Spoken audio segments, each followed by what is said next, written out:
Eh, Nosotros desde el grupo ESG Innova, específicamente hoy estaremos presentando nuestra solución de ISO Tools Seguridad de la Información, específicamente explicando cómo se construye un dashboard para la seguridad de la información utilizando Business Intelligence.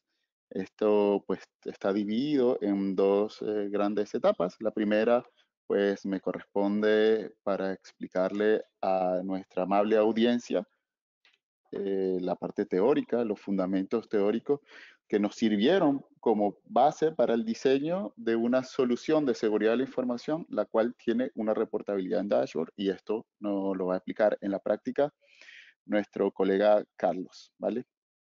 Carlos Andrés, pues ya tendrá una tarea mucho más específica que la que yo tengo, de mostrarles cómo nuestra solución de ISO Tools le da respuesta a estos aspectos teóricos que estaríamos viendo en la próxima media hora. Muy bien.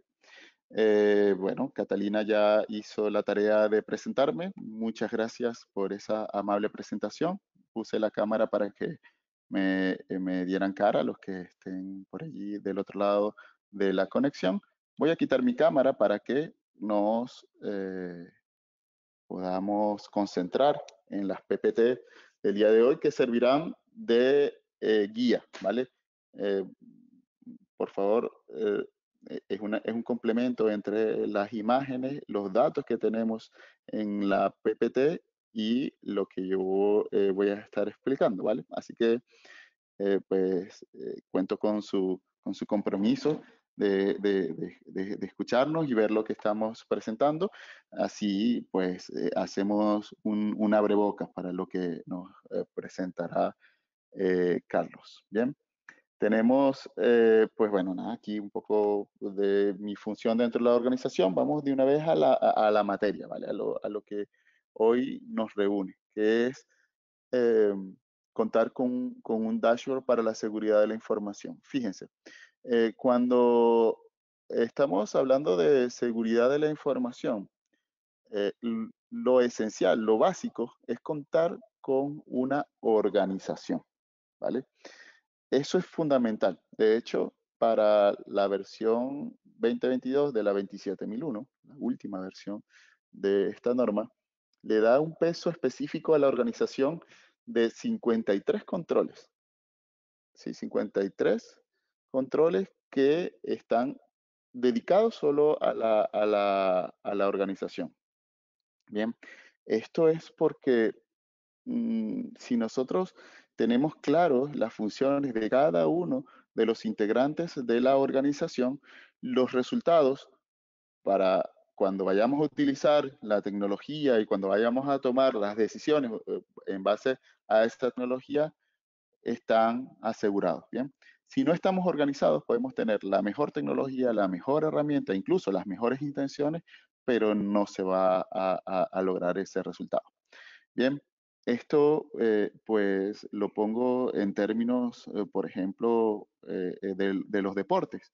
Bien, si nosotros vemos, por ejemplo, un partido de fútbol de los que hay en el año 2023 y lo comparamos con los partidos de fútbol que existían en los años 20 o en los años 50, por ejemplo, pues vemos que en los años 50 todos iban detrás de la pelota y había un desorden y no había una especialización en cada una de las posiciones. ¿Bien?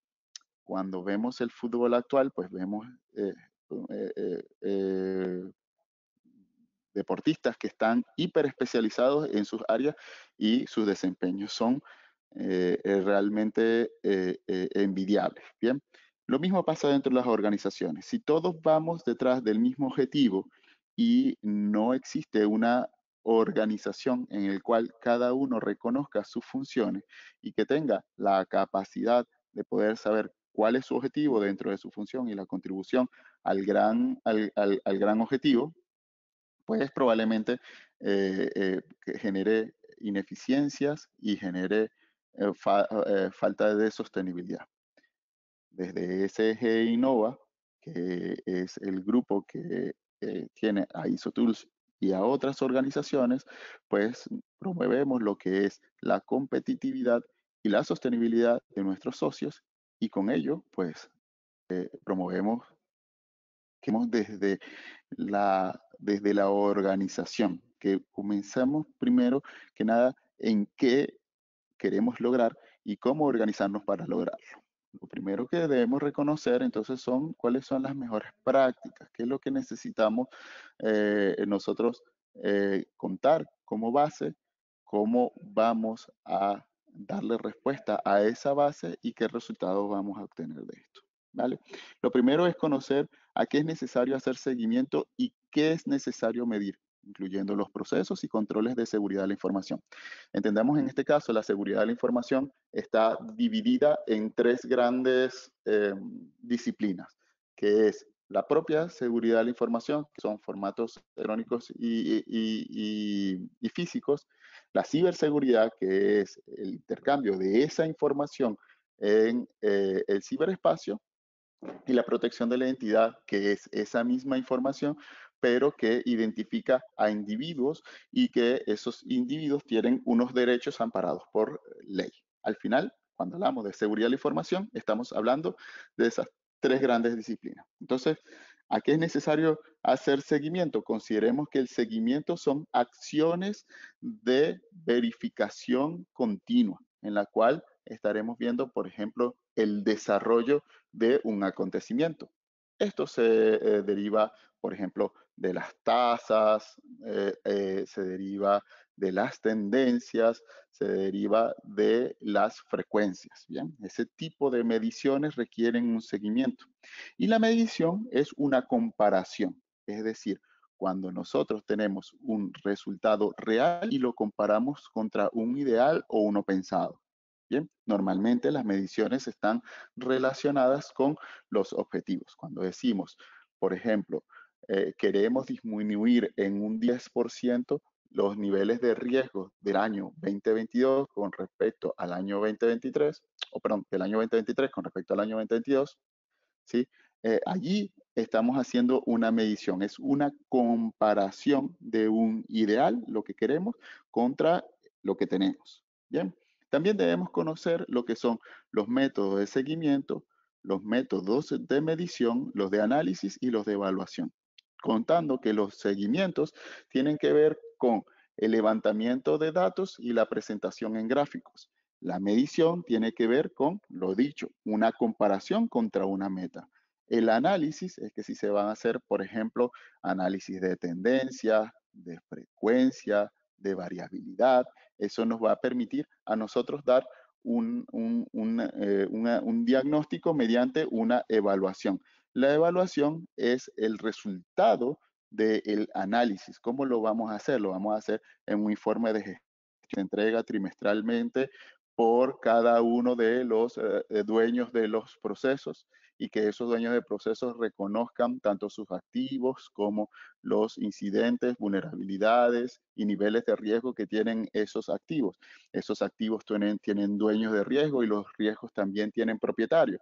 Toda esa ese entramado, todas esas relaciones que hay dentro de los datos, los tendríamos que organizar por medio de esos métodos. ¿Cuándo se debe llevar a cabo el seguimiento y medición? Lo vamos a hacer, por ejemplo, de forma diaria, semanal, mensual, trimestral, anual, ¿vale? Ese seguimiento normalmente se hace con mayor frecuencia que con la medición. Los seguimientos se hacen, por ejemplo, en las reuniones de comité trimestral. Las mediciones normalmente se hacen a nivel anual, ¿vale? Aquí también varía mucho por organizaciones. Organizaciones que tienen una dinámica de entrega de información mensual, pues tendrán mediciones que son trimestrales. Bien. ¿Cuándo se debe analizar y evaluar los datos de seguimiento y medición? También tenemos que fijar frecuencias y responsabilidades de cuándo se deben analizar esos datos. ¿Por qué? Porque no podemos empezar a hacer análisis de datos con información puntual. Tendríamos que tener una información sistemática y extendida en el tiempo. Bien, como pueden ser perfiles, como pueden ser tendencias, como pueden ser, eh, eh, eh, no sé, gráficos de torta, gráficos de barra, todo eso lo tendríamos que organizar. ¿Por qué? Porque hay estructuras de datos que se ven mejor con un tipo de gráfico que con otros. Además, el análisis puede ser estadístico o como puede ser empírico. Bien, ¿quién debe hacer el seguimiento y medición? En este caso, dentro de la organización debemos identificar si lo va a hacer, por ejemplo, la primera línea de defensa, si la va a hacer la segunda línea de defensa, si lo vamos a hacer por medio de un comité. ¿Y quién debe analizar y evaluar los datos? Cuando vemos quién debe analizarlo, evaluar los datos, normalmente tiene que ser personas dentro de la organización que tengan autoridad, que tomen decisiones y que tengan contacto directo con el órgano de gobierno. Ojalá fuera el mismo órgano de gobierno quien estuviese involucrado directamente con esa análisis y evaluación de los datos. Bien. Luego está lo que es la organización, en la cual le vamos dando respuesta a cada uno de estos y esos numerales que ustedes están viendo allí y el anexo que estamos mencionando, lo pueden encontrar en la ISO IEC 27004, ¿vale? En la 27004 se encuentran orientaciones para poder darle respuesta a estas mejores prácticas. Utilizando esas mejores prácticas y las recomendaciones de la 27004, vamos a tener una construcción de una medida, que la construcción de una medida tiene que ver con la fórmula con la cual se va a hacer la medida, los datos que conforman esa fórmula, quién los levanta, quién los analiza, dónde lo vamos a representar y cómo lo vamos a informar. Bien, y un texto libre para el análisis. Es muy importante que cada dato o conjunto de datos tengan textos libres que nos permitan expresarnos, que tengan un storytelling, ¿vale? Que cuenten una historia de los datos que estamos observando. Las gráficas por sí solas no hablan. Las gráficas requieren de un análisis por parte de un responsable que conozca el negocio, que conozca la cultura organizacional. ¿Bien? Ahora veamos qué debería tener un dashboard de seguridad de la información.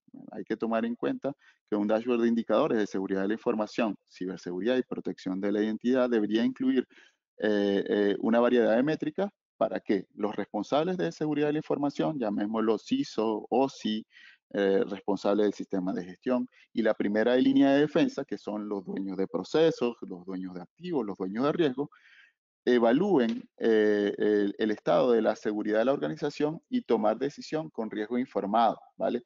Nosotros aquí no estamos hablando de que todos los riesgos de seguridad de la información deben ser cero, ¿no? Eso es imposible, además que muy costoso. Realmente las organizaciones tienen que tener un apetito por el riesgo y ese apetito por el riesgo lo debemos reconocer y trabajar en consecuencia a ello por medio del mecanismo de toma de decisiones. Algunas métricas que podríamos incluir en ese dashboard son el nivel de cumplimiento de los controles de seguridad de la información establecidos en el sistema de gestión de seguridad de la información, número de incidentes de seguridad reportados y su severidad, tiempo medio de respuestas a incidentes de seguridad, porcentaje de cumplimiento en las aplicaciones de parches de seguridad. Entendamos que esta lectura lo estoy haciendo bastante rápido porque más adelante vamos a tener una pequeña descripción de cada una de esas métricas.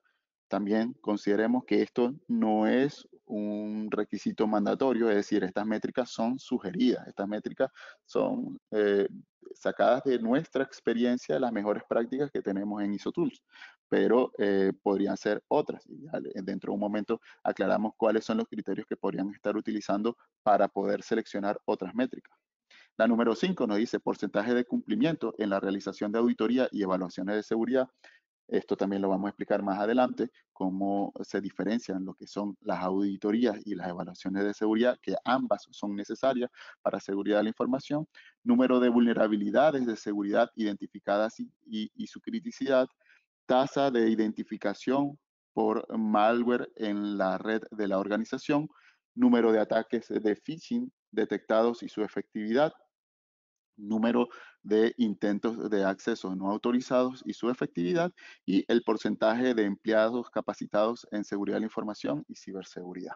Muy bien, esos son una propuesta de métricas que tenemos en ISO Tools, sacadas de nuestros procesos. Ya Carlos nos va a explicar cómo se relaciona un dashboard con un proceso de gestión y cómo esto, conforme se vaya ejecutando, va a ir generando los gráficos que ya están planificados desde la organización.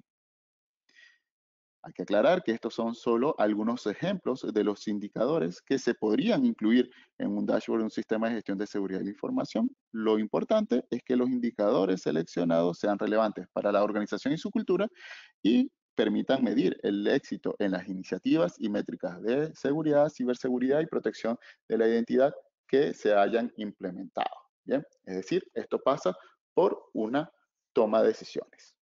Ahora vamos a hacer un doble clic sobre cada una de nuestras métricas, las métricas que nosotros hemos seleccionado. ¿Bien?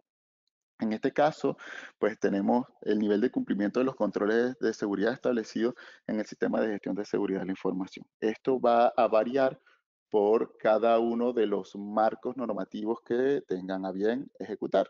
Pueden tener marcos normativos como puede ser NIS, HIPAA, TISAX, 27001, bien, cualquiera, CIS, cualquier marco de referencia que ustedes estén utilizando, van a tener un conjunto de controles. Lo que nosotros tenemos que es ver cómo medimos el nivel de cumplimiento de esos controles, bien, ese conjunto de controles que pueden ser 114 o 94, dependiendo de la cantidad de controles que hayamos decidido, si estamos hablando de 27001, eh, eh, pues estos controles pues tienen una base en la cual podamos ver que cada uno se ha implementado y qué tan eficaz son. El nivel de cumplimiento de los controles de seguridad establecidos en el sistema de gestión de seguridad de información se mide mediante la realización de auditorías internas y externas que evalúen el cumplimiento de los controles y su eficacia. ¿Bien? También se pueden utilizar herramientas de monitoreo y análisis de seguridad para medir el cumplimiento de los controles. Importante que debemos establecer esas métricas, es decir, por ejemplo, hay organizaciones que lo establecen por dominio, otras que lo hacen por temas, otros que lo hacen por control individual. Todo va a depender de la capacidad que tenemos nosotros para poder generar esos datos desde los procesos de negocio. Después tenemos que fijar el cumplimiento de los objetivos de los controles. O sea, cada control tiene un objetivo, tanto en cuanto a los niveles de cumplimiento como a los niveles de madurez.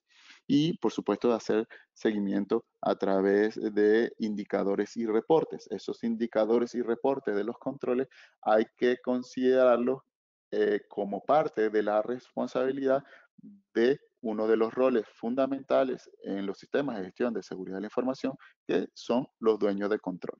Bien, recordemos que hay 4 roles fundamentales en los sistemas de gestión de seguridad de la información. Está el CISO o OSI, que es la segunda línea de defensa, el que diseña todo el sistema de gestión de seguridad de la información y que, por supuesto, se apoya en la primera y en la tercera línea de defensa.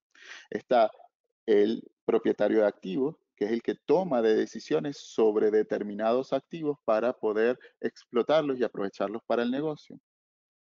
Está el dueño de riesgo, que es aquel que tiene la responsabilidad de determinar si el análisis de riesgo, es decir, la combinación de probabilidad e impacto derivada de la relación de amenazas y vulnerabilidades, es la adecuada para el riesgo en cuestión. ¿Bien? Y está el cuarto rol, que es el responsable del control. El responsable del control es la persona que tiene los recursos técnicos, financieros y humanos necesarios para que un control sea eficaz. Por ejemplo, si nosotros tenemos el riesgo de que en una herramienta de gestión, llámese por ejemplo el correo electrónico, sea explotado por un agente externo, pues le vamos a incorporar un control, ¿bien? ese control va a mitigar la posibilidad de que un agente externo ingrese y explote los datos que están dentro del correo electrónico. Bien, ese, ese control de acceso es un doble factor de autenticación. ¿Quién debería ser el responsable de ese control? Pues el que tenga los recursos técnicos, financieros y humanos para que ese doble factor de autenticación sea eficaz y no derive, por ejemplo, en trabas para que el negocio no genere el flujo de la información de forma eficiente y que a su vez proteja la información de la organización que está en ese correo electrónico. Entonces, fíjense que allí en ese pequeño ejemplo estamos viendo esos cuatro roles funcionando. Esos cuatro roles pues van a tener diferentes niveles de seguridad, perdón, niveles de responsabilidad en tanto en la ejecución de la seguridad como en el análisis de la misma por medio de los indicadores. Importante establecer métricas y objetivos de cumplimiento de los controles y realizar un seguimiento periódico a través de estos indicadores. El nivel de cumplimiento de los controles también puede ser mediante la revisión de incidentes de seguridad y la identificación de causa raíz de los mismos para posteriormente tomar medidas preventivas y correctivas. Sí, hay que tomar en cuenta que el tema de los controles nosotros tenemos que mirarlo primero que nada si son controles preventivos, detectivos o correctivos, ¿bien? También tendríamos que estar viendo si esos controles los vamos a ver desde su ejecución propiamente o desde las consecuencias, es decir, cuando estamos haciendo el seguimiento mediante un retrovisor, ¿vale? Esto lo vemos si es una mirada histórica o una mirada eh, eh, proactiva. Todas esas variantes las tenemos que considerar cuando hacemos la medición de controles. Bien, ahora, ¿cómo se mide el número de incidentes de seguridad reportados y su severidad? Pues primero que nada tenemos que el número de incidentes de seguridad reportados y su severidad puede medirse a través de la implementación de un sistema de gestión de incidentes de seguridad. Recordemos que el sistema de gestión de seguridad de la información es un sistema de sistemas. ¿Bien? Tenemos sistemas de control de acceso, tenemos este sistema de control de políticas, por ejemplo, tenemos sistemas de continuidad de negocios, tenemos sistemas de recuperación de desastres y en este caso hablamos de el sistema o subsistema, si nos gusta más decirle así, de gestión de incidentes de seguridad. Este subsistema permitirá que los incidentes sean reportados y documentados de manera adecuada, en este caso por medio de un formulario que esté estructurado y que nos permita levantar los datos de un incidente de forma más certera y también con la probabilidad de poder analizarlo en próximas oportunidades y se realice un análisis de severidad y el posible impacto que tiene para el negocio. El número de incidentes reportados es un indicador que debemos tomar en cuenta para medir la cantidad de incidentes que han sido reportados en un periodo determinado. Puede ser, por ejemplo, el número de incidentes por semana, por mes o por trimestre. Es importante tener en cuenta que este indicador por sí solo no proporciona una visión completa del estado de seguridad, ya que algunos incidentes pueden que no sean reportados, ¿vale? Pero sí nos estaría dando una noción, es un componente importante del diagnóstico que tendríamos que levantar. Bien, hay que considerar que aquí estamos hablando por semana, por mes o por trimestre. También podríamos hacerlo por número de usuarios, por número de clientes o por millones de dólares facturados, por ejemplo. Entonces, allí ya tenemos una tasa de incidentes. La severidad del incidente es el indicador que permite medir el impacto de los incidentes en el negocio y se puede utilizar una escala de severidad, por ejemplo, del 1 al 5 y clasificar los incidentes según su gravedad. La escala debe definirse de acuerdo con la necesidad que tiene la organización, ¿vale? Para poder atender a los incidentes más severos. Los indicadores permiten medir el número de incidentes de seguridad y su severidad pueden ser los tiempos de resolución, que es desde el momento en que se detecta el incidente hasta que se resuelve, la tendencia de los incidentes, si este empieza a ser una tendencia al incremento o al decremento o que no existan incidentes. Mucho cuidado con eso, porque los indicadores que están en cero también son indicadores que tenemos que prestar atención porque puede ser que no se estén reportando adecuadamente.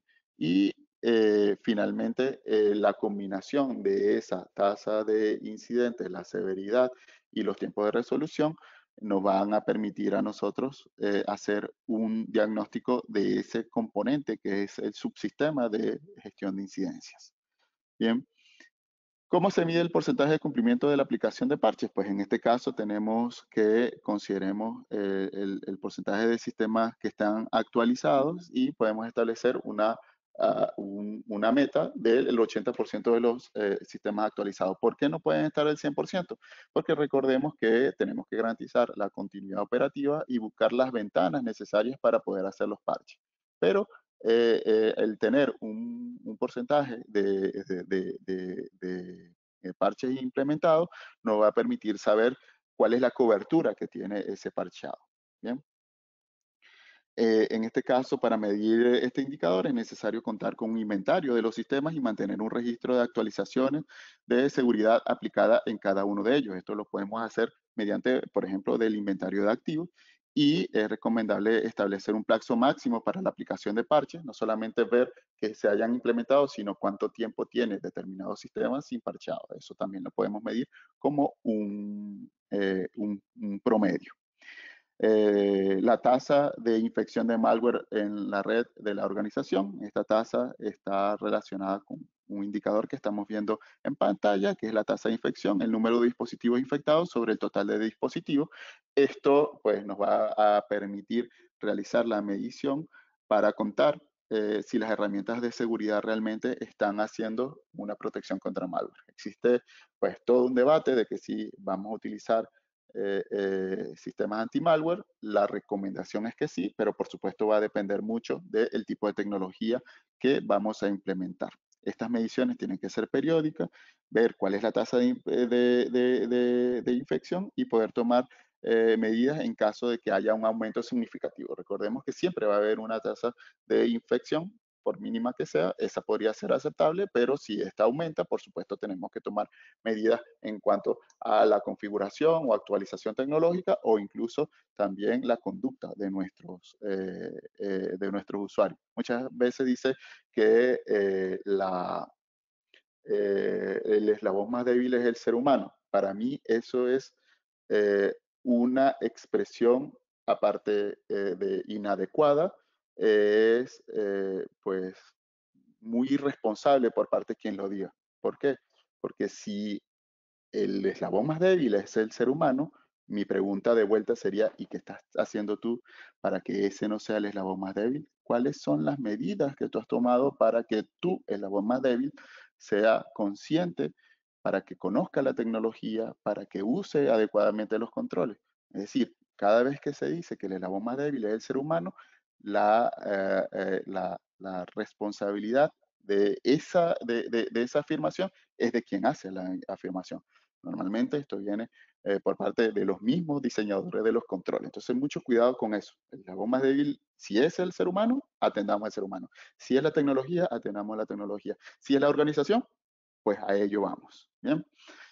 ¿Cómo se hace el seguimiento del número de ataques de phishing detectados y su efectividad? Pues nosotros tenemos que considerar primero que nada el número de correos electrónicos detectados, lo cual puede llevar un registro de la cantidad de correos electrónicos sospechosos que se detectan en la organización. Esto lo podemos hacer de forma automática o una combinación de una detección automática con el reporte de los mismos usuarios. Si los usuarios están reportando phishing, pues están siendo conscientes. Quiere decir que estamos utilizando ese eslabón que aparentemente es débil, pues para que se convierta en una fortaleza de la organización. Una vez que se detectan esos correos electrónicos sospechosos, se puede medir el porcentaje de los que se han identificado y esto nos va a permitir a nosotros, por ejemplo, con un diagrama de barra, ver el crecimiento que tiene ese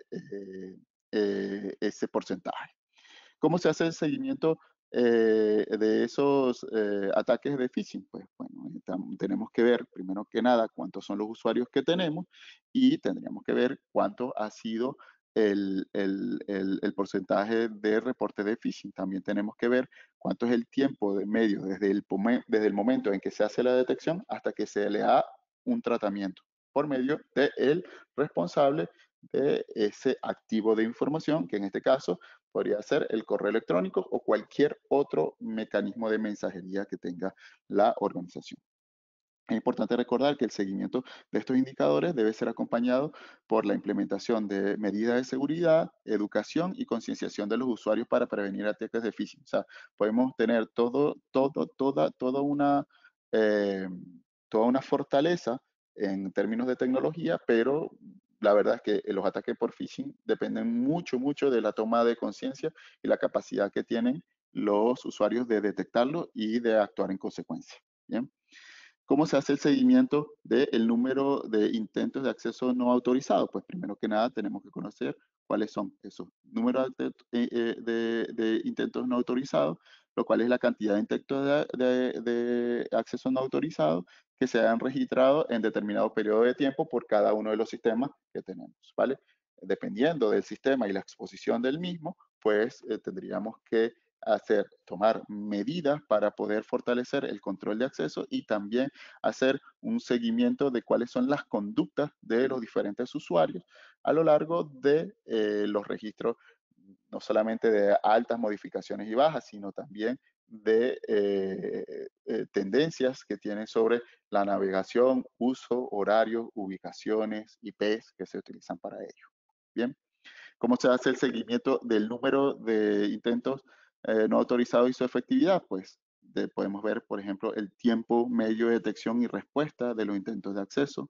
Bien, mide el tiempo que la organización tarda entre detectar y responder a intentos no autorizados. Bien, en este caso, si nosotros podemos atender ese número de intentos no autorizados y la efectividad para poder detectarlo, quiere decir que los mecanismos de control de acceso están funcionando. Si existen que estos se materializan, por supuesto tendríamos que fortalecer ese aspecto. Está lo que es el porcentaje de los empleados capacitados en seguridad de la información y ciberseguridad. En este caso es el porcentaje de empleados capacitados que tenemos, ¿vale? Eso depende de un plan de capacitación y el número de personas que atendieron ese plan de capacitación. No solamente midamos el hecho de que hayan atendido a la capacitación, sino también qué tan eficaz ha sido esa capacitación en la modificación de sus conductas, ¿bien?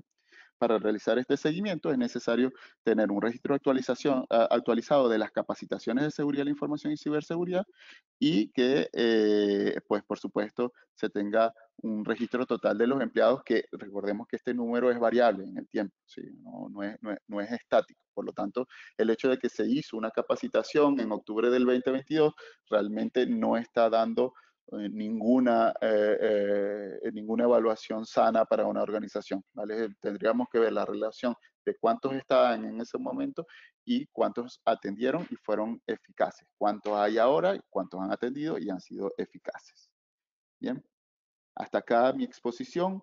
Los invito a que vean ahora el software de gestión de excelencia empresarial que es el ISO Tools, el cual va a presentar mi compañero Carlos. Muchas gracias.